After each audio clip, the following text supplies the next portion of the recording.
Welcome to Chandru maths. Indian Army crash கோர்ஸோட reasoning டாப்பிக்கோட அடுத்த பார்ட் வந்து பார்க்க போகிறோம். இன்றைக்கி நம்ம பார்க்க போகிற டாபிக் வந்து பார்த்திங்கன்னா லெட்டர் பொசிஷன். ஸோ லெட்டர் பொசிஷனுக்கு உங்களுக்கு ஏபிசிடி தெரிஞ்சால் போதுமானது. ஏபிசிடியில் எந்தெந்த லெட்டர் எத்தனாவது லெட்டராக வரும் அப்படிங்கிறதும் தெரிஞ்சிருந்துச்சு அப்படின்னா இன்னும் பெட்டர். ஓகே, தெரியலனா நீங்கள் எழுதி வச்சுட்டு கூட ஆன்சர் பண்ணிடுது. ஓகே, அதாவது இப்போ ஏங்கிறது ஃபஸ்ட்டு லெட்டர், பி ரெண்டாவது, சி மூணாவது, அந்த மாதிரி ஓ 15வது, கியூ 17வது, ஒய் 25வது, வி 22வது. இந்த பொசிஷன் உங்களுக்கு தெரியணும். இதை வந்து ஃபேஸ் வேல்யூ அப்படிங்கிற மாதிரி சொல்லுவாங்க. இதை மனப்பாடமாக பண்ணி வச்சுக்கிட்டீங்க அப்படின்னா உங்களால் குயிக்காக ஆன்சர் பண்ண முடியும். நான் வந்து டக்குன்னு ஆன்சர் பண்ணணும் அப்படின்னு நீங்கள் நினச்சிங்க அப்படின்னா இதை மனப்பாடமாக வச்சுக்கணும். இப்போ ஃபார் எக்ஸாம்பிள் என் அப்படின்னாலே 14 அப்படிங்கிறது உங்களுக்கு ஞாபகம் வரணும். டீனாலே 20, T20, 2020. ஓகே, ஸோ அந்த மாதிரி ஏதாவது ஷார்ட்கட் வச்சு நீங்கள் ஞாபகம் வச்சுக்கணும். ஓகே, அப்படி ஞாபகம் வச்சுக்கிட்டீங்க அப்படின்னா இந்த டாப்பிக்கில் இந்த மாதிரி ஏபிசிடி வச்சு நிறையா கொஷின் கேட்குறாங்க. லாஸ்ட் வீடியோவில் பார்த்துருந்தோம், இந்த வீடியோவில் பார்க்க போகிறோம். கோடிங் கோடிங்னு அடுத்த வீடியோவில் பார்ப்போம். நீங்கள் வேறு எந்த எக்ஸாம் எழுதினாலும் அதுலேயுமே இது கண்டிப்பாக தேவைப்படும் ரீசனிங்கை பொறுத்த வரைக்கும். இதை நீங்கள் முடிஞ்சாலும் மனப்பாடம் பண்ணிக்கோங்க. இல்லை என்னால் வந்து மனப்பாடம் பண்ணுற ஐடியா இல்லை அப்படிங்கிற மாதிரி நினச்சிங்கன்னா நீங்கள் எக்ஸாமில் இதை ஒரு சைடில் எழுதி வச்சுக்கோங்க. ஓகே, எக்ஸாம் போகிறப்போ ரஃப் ஷீட்டில் இதை ஒரு சைடில் எழுதி வச்சுக்கோங்க. ஏபிசிடின்னு எழுதிக்குவாங்க, ஒரே லைனில் கூட எழுதிக்குவாங்க. அதுக்கு கீழே 1 2 3 4 5 6 அப்படிங்கிற மாதிரி எழுதிக்குவாங்க. ஓகே, கண்டிப்பாக இது வந்து நம்மளுக்கு தெரியணும். இப்போ இந்த கொஷின் பாருங்கள், டேரெக்டாக நம்ம கொஷின் பார்த்தலாம். இதில் பேசிக்லேருந்து உங்களுக்கு சொல்லிக் கொடுக்குறது எதுவுமே இல்லை. கொஷினே பேசிக் தான். Okay, which letter is the 9th to the right of 15th letter from your left in the following alphabet series. அதாவது இங்கிலீஷ் ஒரு சிலருக்கு புரியலன்னா தமிழில் இருக்கிறத பாருங்கள், கண்டிப்பாக புரியும். பின்வரும் ஆங்கில எழுத்து வரிசையில் இடப்புறம் இருந்து 15வது எழுத்திற்கு வலப்புறம் 9வது எழுத்து, அதாவது இடப்புறத்துலேருந்து 15வது எழுத்து ஒன்று இருக்குங்கள, அந்த எழுத்துக்கு வலதுபுறம், அந்த எழுத்துக்கு வலதுபுறம். ஓகே, அந்த எழுத்துக்கு வலதுபுறம் 9வது எழுத்து என்னன்னு கேட்டிருக்காங்க. ஃபஸ்ட்டு இடப்புறம் இருந்து, இது லெஃப்ட் சைடு. ஓகே, இப்போ ஏபிசிடியில் வந்து இது லெஃப்ட் சைடு, இது ரைட் சைடு. நம்மளுக்கு லெஃப்ட், நம்மளுக்கு ரைட். ஓகே, லெஃப்ட் சைடில் இருந்து 15வது எழுத்து அப்படின்னா நீங்கள் இதை மனப்படமாக வச்சுருந்தீங்கன்னா 15வது எழுத்து வந்து என்னது? ஓ. ஓகே, ஸோ நீங்கள் நார்மலாக எழுதி வச்சுட்டு கூட எண்ணிக்கலாம். உங்களுக்கு டைம் இருக்குது அப்படின்னா நீங்கள் எழுதி வச்சுட்டு ஏபிசிடி அப்படிங்கிறத எழுதிட்டு 1 2 3 4 அப்படிங்கிற எழுதிங்கன்னா 15வது எழுத்து அப்படிங்கிறது வந்து ஓவாக தான் இருக்கும். ஓகே, இடதுபுறத்திலிருந்து 15வது எழுத்து, அதற்கு வலதுபுறம் 9வது எழுத்து. இந்த எழுத்துக்கு வலதுபுறம் அப்படின்னா நீங்கள் மறுபடியும் இந்த பக்கம் போயிடக்கூடாது, இந்த பக்கம் தான் போகணும். வலதுபுறம்ங்கிறது இதுதான். ஓகே, இடதுபுறத்தில் இருந்து அப்படின்னாலும் நம்ம லெஃப்ட்ல இருந்து வந்தோம். பட் இதுக்கு வலதுபுறம் அப்படிங்கிறது வந்து 15க்கு இந்த பக்கம். இதுக்கு அடுத்து இன்னொரு 9 லெட்டர் வந்து நம்ம போகணும். இது 1, இது 2, 3, 4, 5, 6, 7, 8, 9. ஸோ இந்த 15வது லெட்டரில் இருந்து இதை விட்டுட்டு இதுக்கப்புறம் 1 2 3 4 அப்படிங்கிற மாதிரி நம்ம கவுண்ட் பண்ணணும். ஸோ அப்படி பார்த்தா 9வது லெட்டர் அப்படிங்கிறது எக்ஸு. ஸோ இதுக்கான ஆன்சர் எக்ஸ் தான். இதில் ஏதாச்சும் நான் உங்களுக்கு புரிய வைக்கிறதுக்கு எதுவாச்சும் இருக்குதா? இந்த மாதிரி இதை நீங்கள் கற்றுக்கணும் அப்படின்னு சொல்கிறதுக்கு எதுவாச்சும் இருக்கா? அந்த மாதிரி எதுவுமே இல்லை. இது ரொம்ப ரொம்ப பேசிக் லெவலில் இருக்கக்கூடிய ஒரு டாபிக். ஓகே, ஸோ இப்போ உங்களுக்கு ஒரு ரெஃபரன்ஸுக்கு நான் கொடுத்துருக்கேன்.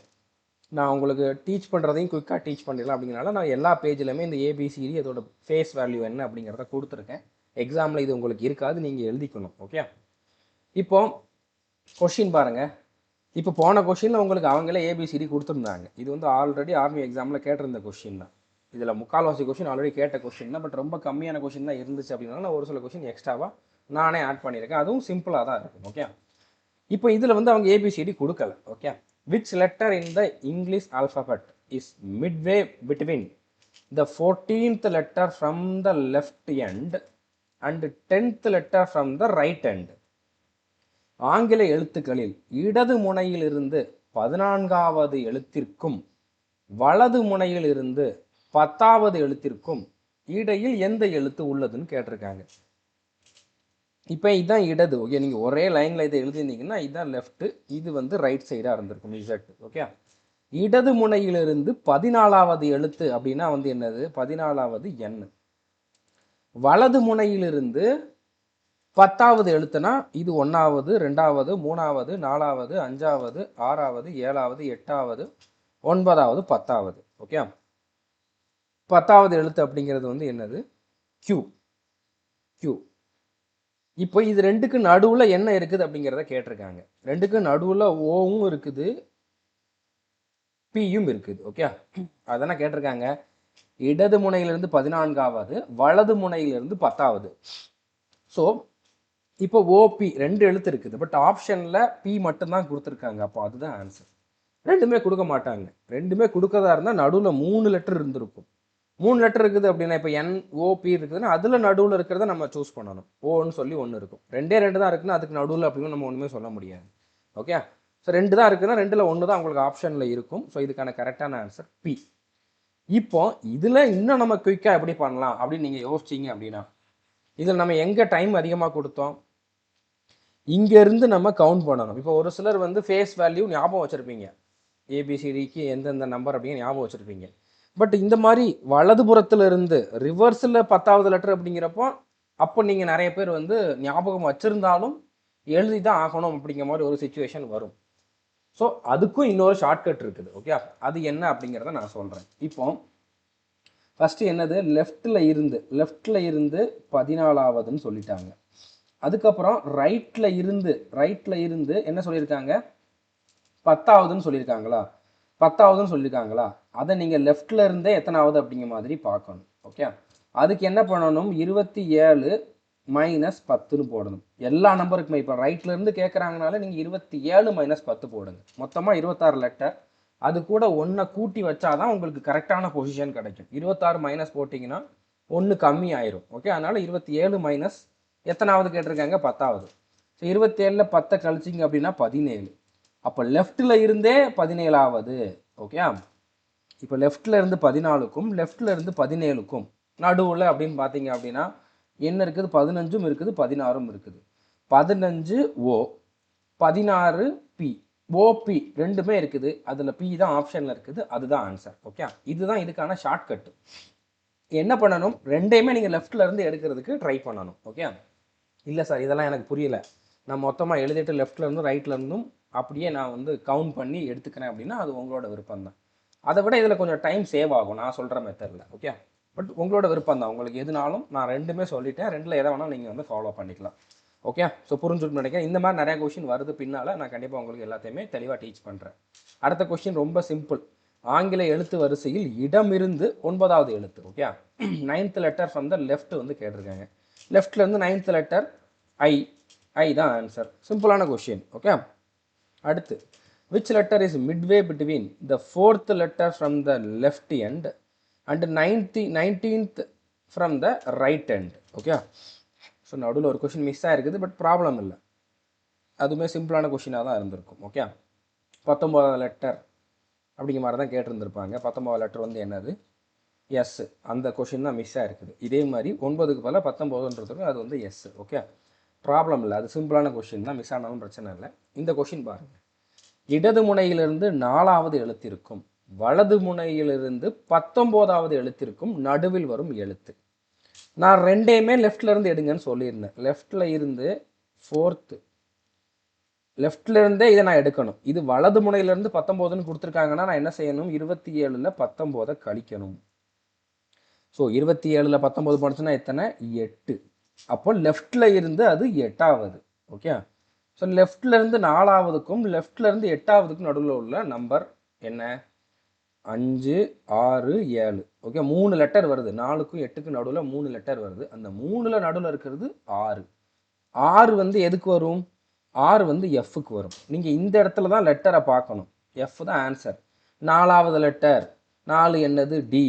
8வது லெட்டர் 8 என்னது, ஹச்சு. அப்புறம் டி, இ, எஃப், ஜி இப்படிலாம் எழுதிக்கிட்டு இருக்கக்கூடாது. ஓகே, இதுலேயுமே டைம் வேஸ்ட் ஆகும். ஸோ நம்ம வந்து முடிஞ்ச அளவு டைமை வந்து சேவ் பண்ணணும். மேத்ஸுக்கு கொஞ்சம் டைம் கொடுக்கணும், மேத்ஸ் கொஷினுக்கு கொஞ்சம் டைம் கொடுத்து சால்வ் பண்ணணும். ரீசனிங்கில் 4-5 கொஷின் தான் கேட்குறாங்க, அதை நம்ம டக்குன்னு முடிக்கணும், ஒரு 2 நிமிஷத்துக்குள்ளே முடிச்சிடணும். ஓகே, அப்படி பண்ணணும்னா நீங்கள் இந்த மாதிரி எவ்வளோ டைமை வந்து நீங்கள் வந்து கம்மியாக யூஸ் பண்ணணுமோ அவ்வளோ கம்மியாக தான் நீங்கள் வந்து டைம் கொடுக்கணும். ஓகே, அந்த மாதிரி தான் நான் உங்களுக்கு டீச் பண்ணிக்கிட்டு இருக்கேன். ஸோ எல்லாமே லெஃப்ட்லேருந்து நம்ம எடுக்கிறோம். 27லேருந்து ரைட்டில் இருக்கிறத கழிச்சோம் அப்படின்னா லெஃப்ட்லேருந்து அது எத்தனைன்னு தெரிஞ்சிடும். நம்பரை மட்டும் எழுதுங்க, 4, 8, நடுவில் 5, 6, 7 இருக்குது. ஸோ 6வது அப்படிங்கிறதுக்கு மட்டும் லெட்டரை பாருங்கள். ஓகே, புரிஞ்சுருக்குன்னு நினைக்கிறேன். அடுத்த கொஷின் பாருங்கள், இடது முனையிலிருந்து 6வது எழுத்துக்கும் வலது முனையிலிருந்து 17வது எழுத்திற்கும் நடுவில் வரும் எழுத்து. ஸோ லெஃப்டில் இருந்து 6வது, மறுபடியும் நம்ம லெஃப்டில் இருந்தே பார்ப்போம். 17வது, 27ல் 17 போனுச்சுன்னா எத்தனை? 10. இதுவுமே நீங்கள் மைண்ட்லேயே பண்ணிடணும். ஓகே, 6 அடுத்து 10, 6க்கும் 10க்கும் நடுவில் என்ன இருக்குது? 7, 8, 9 இருக்குது. அப்போ 8வது லெட்டர் தான் ஆன்சர். 8வது அப்படிங்கிறது ஹச். இது மனப்படமாக வச்சுருந்தீங்கன்னா இன்னும் பெட்டர். ஓகே, 8வது என்ன அப்படிங்கிறத மனப்படமாக வச்சுருந்தீங்கன்னா உங்களுக்கு இன்னும் டைம் வந்து சேவ் ஆகும். அடுத்து இடது முனையிலிருந்து 8வது எழுத்திற்கும் வலது முனையிலிருந்து 15வது எழுத்திற்கும் நடுவில் வரும் எழுத்து. ஓகே, ஸோ இப்போ லெஃப்டில் இருந்து 8வது, மறுபடியும் நம்ம லெஃப்டில் இருந்தே பார்க்கணும் அப்படின்னா 27 மைனஸ் 15 போடுங்க. எத்தனை வந்திருக்கும்? 12 வந்திருக்கும். ஸோ 12. ஸோ 8க்கும் 12க்கும் நடுவில் வந்து பார்த்தீங்கன்னா 9, 10, 11 இருக்குது. 10வது லெட்டர் என்னது? 10வது letter J. Okay, so J அப்படிங்கிறத ஆன்சர். Okay, simple. அடுத்த கொஸ்டின் பாருங்க. இடது முனையிலிருந்து 10வது எழுத்திற்கும் வலது முனையிலிருந்து 13வது எழுத்திற்கும் நடுவில் வரும் எழுத்து. ஸோ லெஃப்டில் இருந்தே நம்ம பார்ப்போம். 10வது எழுத்திற்கும் 27 மைனஸ் 13, 27 மைனஸ் 13 போட்டிங்கன்னா 14 மிச்சம் இருக்கும். ஓகே, ஸோ 10க்கும் 14க்கும் நடுவில், ஸோ 11 இருக்குது, 12 இருக்குது, 13 இருக்குது. 12வது எழுத்து தான் நம்ம சொல்லணும். ஸோ 12L அப்படிங்கிற மாதிரி தான் நான் ஞாபகம் வச்சுருப்பேன். 12L பார்த்தாலே ஞாபகம் வருதில்ல, 12L. ஸோ எல் அப்படிங்கிறது தான் ஆன்சர். ஓகே, அந்த மாதிரி இப்போ ஹச்சுக்கு வந்து பார்த்தீங்கன்னா இப்படி ஒன்று போட்டிங்க அப்படின்னா அது வந்து 8 மாதிரி இருக்கும். ஓகே, ஸோ அந்த மாதிரி நீங்கள் ஞாபகம் வச்சுக்கணும். 6 அந்த மாதிரி. ஓகே, L 12, K11 11 அப்படிங்கிற மாதிரி ஞாபகம் வச்சுக்கணும். T20 2020 அந்த மாதிரி நீங்கள் ஒரு சில லெட்டருக்கு வந்து அந்த நம்பர் எப்படி வருது அப்படிங்கிறதுக்கு வந்து ஒரு ட்ரிக் மாதிரி வச்சு ஞாபகம் வச்சுக்கிட்டீங்க அப்படின்னா உங்களுக்கு சிம்பிளாக இருக்கும். ஓகே, சீக்கிரமாக நீங்கள் ஆன்சர் பண்ணலாம் மற்றவங்கள விட. அடுத்த கொஸ்டின் பாருங்கள். இடது முனையிலிருந்து 12வது எழுத்திற்கும் வலது முனையிலிருந்து 11வது எழுத்திற்கும். ஓகே, இப்போ இடதுலேருந்தே பார்ப்போம். 12th, அடுத்து 27ல் 11 போச்சு அப்படின்னா எத்தனை? 16. ஸோ அதே லெஃப்டில் இருந்தே 16வது எழுத்து. ஓகே, 12வது எழுத்துக்கும் 16வது எழுத்துக்கும் என்ன நடுவில் வரும் அப்படிங்கிறத கேட்டிருக்காங்க. நடுவில் 13, 14, 15 வரும். ஸோ 14 தான் வந்து இந்த 3ல் நடுவில் இருக்கிறது. ஸோ 14வது லெட்டர் வந்து என்னது? என். 14N. ஸோ என் அப்படிங்கிறது தான் கரெக்டான ஆன்சர். Okay, last question. இடது முனையிலிருந்து 14வது, ஸோ லெஃப்டில் இருந்தே நம்ம பார்ப்போம். 14வது எழுத்துக்கும் அடுத்து வலது முனையிலேருந்து 9 அப்படிங்கிறப்போ நீங்கள் என்ன பண்ணணும்? 27லேருந்து 9 கழிக்கணும். கழிச்சிங்கன்னா எத்தனை வரும்? 18 வரும். ஸோ இங்கே 18வது. 14வது எழுத்துக்கும் 18வது எழுத்துக்கும் நடுவில் உள்ள எழுத்து வந்து கேட்டிருக்காங்க. ஸோ 15, 16, 17 நடுவில் இருக்குது. ஓகே, இப்போ 16வது எழுத்து தான் வந்து கேட்டிருக்காங்க. ஸோ 16வது வந்து என்னது? இங்கே பார்த்தீங்கன்னா பி. ஸோ பி அப்படிங்கிறத ஆன்சர். ஸோ இதில் வந்து 4 ஆப்ஷனுமே தப்பாக இருக்குது. இது வந்து பின்னு மாற்றிக்கோங்க. ஓகே, பிங்கிறதா இதுக்கான கரெக்டான ஆன்சர். ஸோ புரிஞ்சிருக்குன்னு நினைக்கிறேன். சிம்பிளான டாபிக். இதிலேருந்து கண்டிப்பாக கொஷின் அடிக்கடி கேட்டிருக்காங்க. இனிமேல் கேட்டால் நீங்கள் ஈஸியாக ஆன்சர் பண்ணிடலாம். தேங்க்யூ.